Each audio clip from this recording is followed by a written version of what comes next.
Howard the Duck menjadi karakter yang hadir di tiap film Guardian of the Galaxy sebagai cameo. Bahkan dalam film Avengers Endgame, dirinya juga terlihat muncul dalam perang akhir walau sangat sedikit penampilannya. Dan tahukah kalian bahwa sebenarnya Howard the Duck pernah dibuatkan filmnya di masa lalu, tepatnya pada tahun 1986 dan diproduksi oleh Lucasfilm.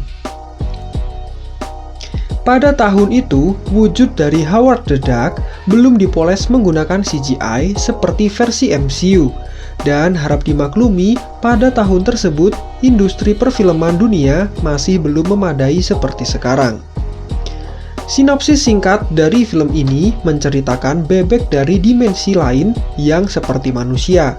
Dia terdampar di bumi dikarenakan suatu hal dan dia mencoba menyelamatkan dunia dari invasi alien. Sedikit informasi, film ini mendapatkan rating yang sangat buruk dari Rotten Tomatoes. Dan mungkin kalian tidak pernah tahu kalau ada film Howard the Duck jika tidak menonton video ini.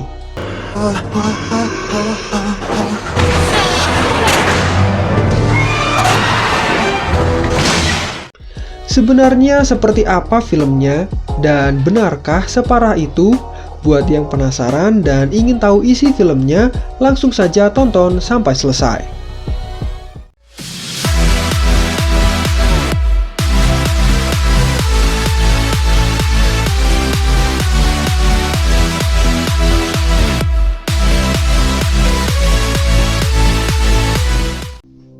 Film ini dimulai dengan scene yang menampilkan Howard the Duck yang hidup di alam semesta paralel dan dihuni oleh bebek anthropomorphic. Anthropomorphic ini adalah bebek yang memiliki kepribadian seperti manusia.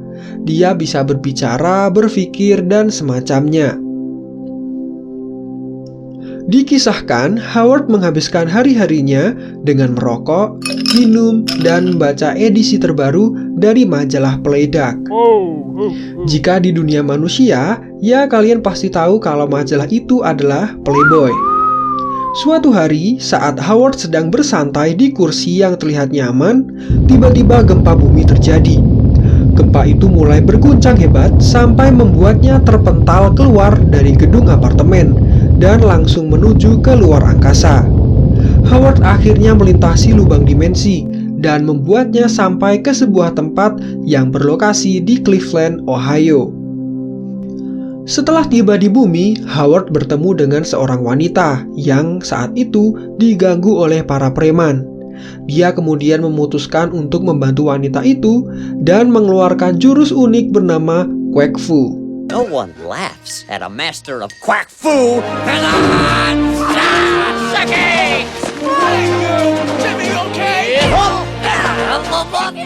Sesaat kemudian para preman lari ketakutan dan wanita itu memperkenalkan dirinya sebagai Beverly dan memutuskan untuk membawa Howard ke apartemen untuk memberikan tempat bermalam. Keesokan harinya, Beverly membawa Howard ke seorang ilmuwan bernama Phil Blambert. Dengan harapan Beverly dapat membantu Howard kembali ke dunia asalnya. Saat mengetahui ternyata ilmuwan itu sudah turun pangkat menjadi petugas kebersihan, Howard memutuskan tetap tinggal di bumi dan menolak bantuan dari Beverly. Howard kemudian mendapatkan pekerjaan sebagai petugas kebersihan di tempat spa. Karena diperlakukan tidak adil oleh bosnya, Howard memutuskan berhenti dari pekerjaannya itu dan kembali menemui Beverly, yang saat ini sedang tampil bersama bandnya yang bernama Cherry Bomb.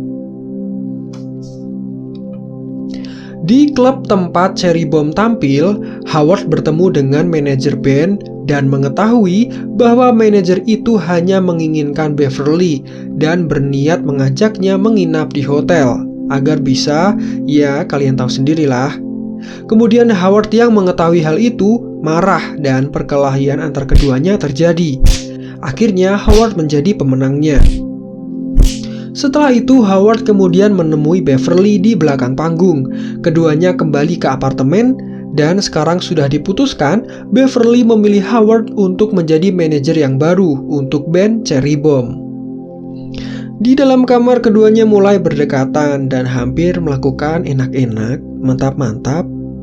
Tetapi sebelum keduanya sempat melakukannya, mereka dikagetkan oleh kedatangan dari Dr. Peel yang membawa dua rekannya bernama Dr. Walter Jennings dan Larry, yang kemudian mereka mengungkapkan bagaimana Howard bisa datang ke dunia ini.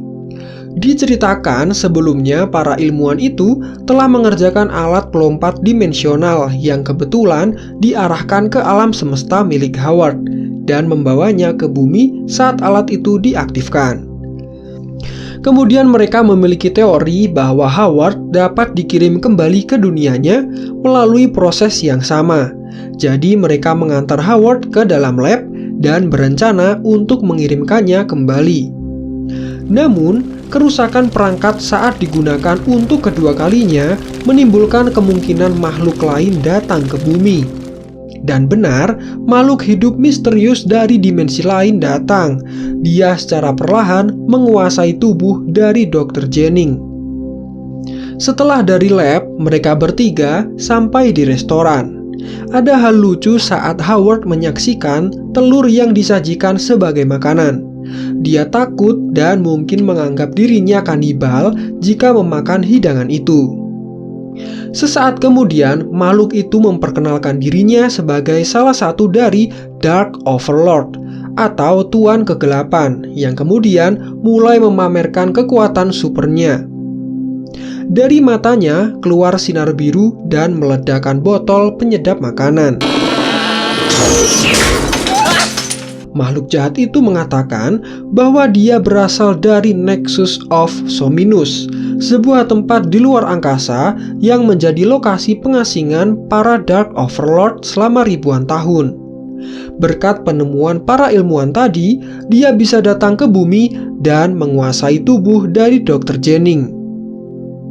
Dalam percakapan itu, akhirnya diketahui Dark Overlord memiliki tujuan utama, yaitu untuk membawa Nexus of Solimus ke bumi bersama seluruh isinya untuk menguasai planet ini.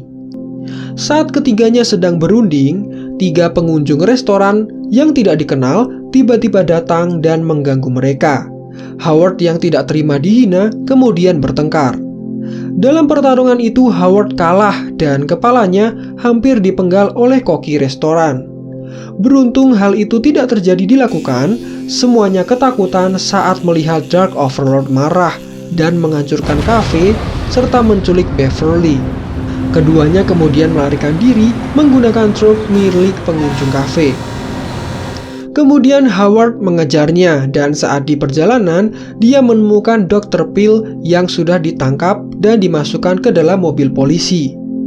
Howard kemudian membebaskannya dari mobil dan di perjalanan mereka menemukan pesawat yang akhirnya mereka gunakan untuk mengejar Dark Overlord dan Beverly. Setelah sampai ke lab, Dark Overlord kemudian mengikat tubuh dari Beverly dengan tujuan untuk mentransfer Dark Overlord yang lain ke dalam tubuhnya menggunakan mesin dimensi. Howard dan Peel akhirnya juga bisa kembali ke lab dan bersiap untuk menghancurkan Dark Overlord dengan laser penghancur neutron. Namun, Dark Overlord yang hampir berwujud sempurna juga memiliki kekuatan di tangannya. Howard dan Dark Overlord beradu kekuatan, keduanya sama-sama kuat dan mengakibatkan ledakan besar. Dari pertarungan itu, Howard masih selamat dan Dr. Jennings kembali mendapatkan tubuhnya. Dia mengatakan Dark Overlord masih ada. Saat Peel melepaskan Beverly dari ikatan, tiba-tiba Dark Overlord dalam wujud sempurna datang. Howard akhirnya mengalahkan monster itu dengan penghancur neutron dan makhluk itu akhirnya meledak. Di saat yang sama, ternyata mesin antar dimensi masih aktif dan dalam hitungan menit segera membawa lebih banyak Dark Overlord lain menuju bumi. Hal ini membuat Howard tidak ada pilihan lain selain menghancurkan mesin tersebut. Hal ini menyebabkan Howard kehilangan kesempatan untuk pulang. Dan keputusan ini akhirnya tetap dipilih agar bumi kembali aman. Di akhir film diceritakan Howard menjadi manajer Beverly dan mempekerjakan Phil sebagai karyawan dalam turnya. Dan demikian tadi adalah seluruh alur cerita dari film Howard the Duck. Ya, mungkin ceritanya memang sedikit garing dan terkesan datar. Oleh karena itu, pihak dari Rotten Tomatoes memberikan poin yang sedikit untuk film ini. Sedangkan bagaimana menurut kalian sendiri? Apakah film ini seru atau memang datar? Tulis komentar kalian di kolom di bawah. Jangan lupa untuk subscribe Marvel Indo untuk konten-konten Marvel menarik lainnya. Silahkan tulis menurut kalian film apa yang enak untuk diceritakan kembali alur ceritanya. Dan saya cukupkan sampai di sini. Salam Marvel Indo.